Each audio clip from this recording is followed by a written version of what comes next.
Welcome back to another edition of Toys I Did Not Own as a Kid. All right, gang, it is Monday, so that means that it is time for some toy history.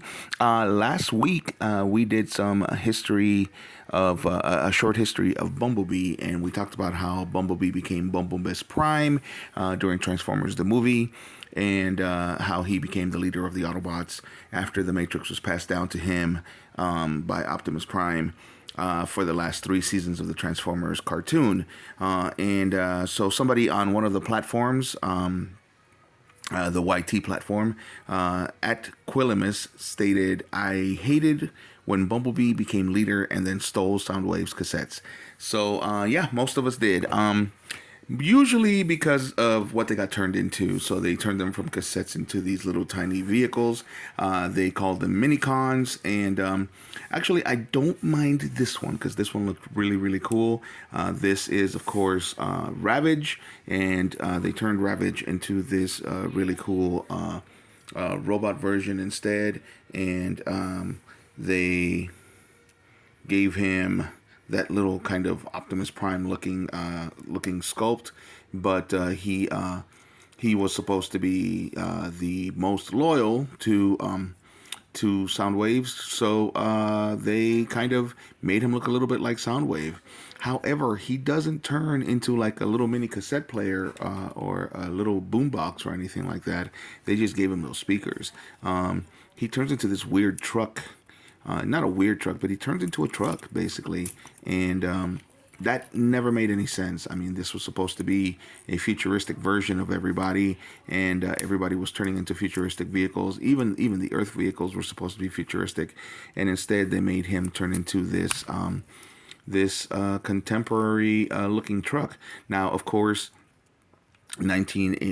trucks now in 2024 look like this, but in 1986 they were making all the Transformers look somewhat futuristic because we had, of course, gotten Cybertronian technology by the year 2005 when the events of the movie took place, and then after that, so pretty much even Earth vehicles were looking more futuristic, is what they designed them into.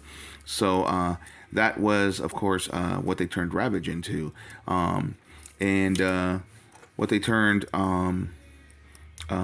Rumble into didn't make any sense either. It was just this cop car, and it was this little mini cop car. So and then this was gosh, what was his name? Sorry, this is actually Frenzy, and at first, that kind of made sense because he also has these sound wave disruptor kind of things, but he turns into this little miniature kind of tank, and oh, here we go. These are, of course, not the original G1s. They are actually kind of. Oh, there we go. That's what I was doing wrong. So these are actually kind of reboots from the 2000s. So there he is. He turns into this really weird kind of missile launching truck or army truck kind of a thing, which made no sense. These didn't make any sense. These were supposed to be miniature robots, and so they turned them into these miniature vehicles. And what made the least sense was that they were actually supposed to be transported inside of Bumblebee's vehicle mode here. So there is a larger version of this. I did not get the larger version back when it came out. And that opens up and it's kind of hollow inside, and then these guys fit in there. So later on I found out that actually these were supposed to be part of the original G1 line, and they were not going to be called Minicons, but I forgot what the name was. They were basically just part of the Minibot line, part of the original Minibot line, which was, Bumblebee was also part of the original Minibot line. But they were kind of the rejects, and so that's why they did not.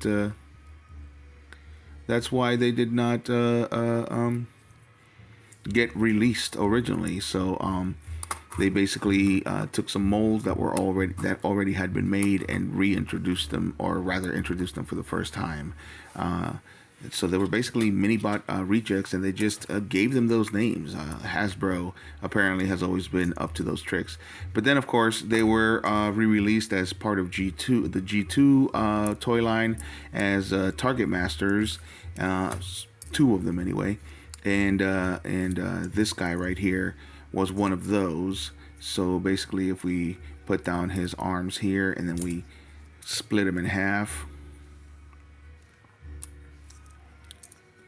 then you reveal that he's got these missiles, and then he's got a trigger there, and that actually got attached to Bumblebee on his shoulder. So it's not a trigger, but a snap. But again, this is not the original. This is not the one where they fit into, so he doesn't have anywhere for this to actually go. But this is where it was supposed to go, right on his shoulder, and then I don't have another Target Master, but eventually they got turned into Target Masters and Headmasters. So like, for example, Rumble here became a Headmaster later on. But it wasn't for Bumblebee. It was for a new version of Soundwave that they called Broadcast. And in the storyline, I believe, they did it in the comics, not in the cartoon. In the cartoon, Soundwave never came back. But in the cartoon, basically, Rumble here finds the body of Soundwave, and so he decides to basically meld with it and use it, and so he becomes a headmaster and uses the body of Soundwave, now known as Broadcast. So who else became a headmaster? I'm trying to remember. Ravage was never a headmaster. Actually, later on, they gave Ravage a full-size version of this truck, which looked pretty cool. And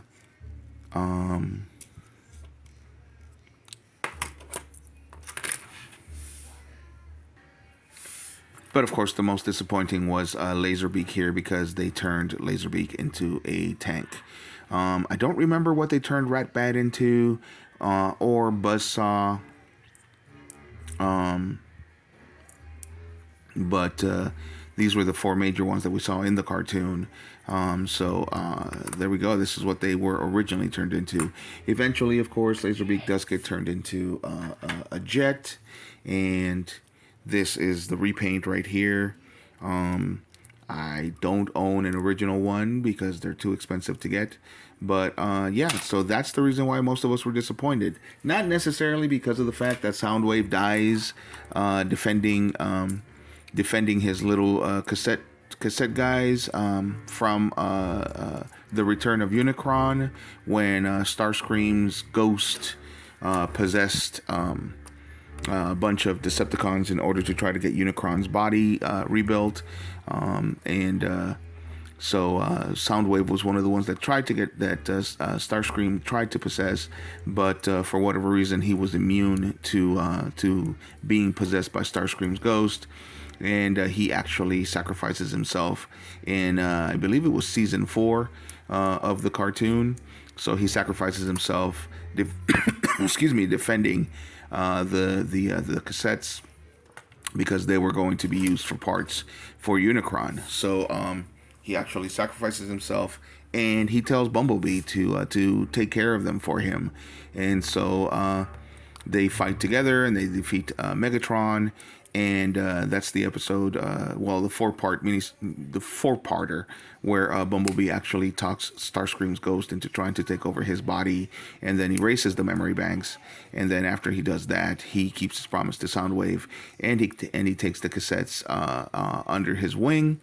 But they, of course, get redesigned into vehicles so that he can have something so that Hasbro can have a new toy to sell, which was the bigger version of Bumblebee's Prime that actually, when he turns into the vehicle, opens up and has enough room for these guys to actually fit in there.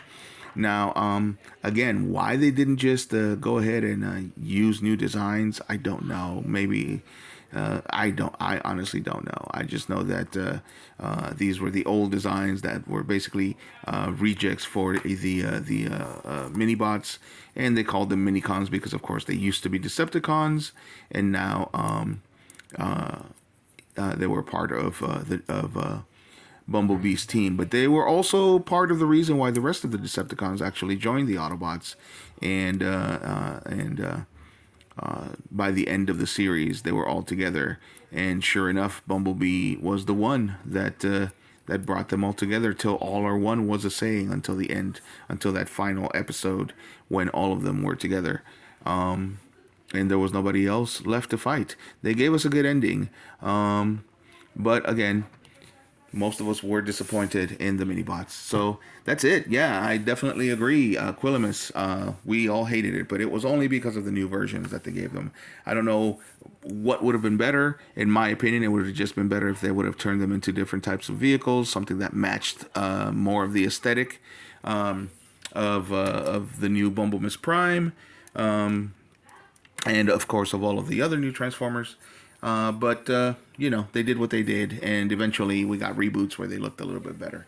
All right, gang, so thanks for watching, and if you have watched this long, you do realize that none of this is true. This is Misinformation Monday, and so these are actually just good old Minicons, and they have different names, and that is, of course, a Generations Bumblebee, not Bumblebee Prime. Bumblebee never became the leader of the Autobots, at least not in the G1 continuity.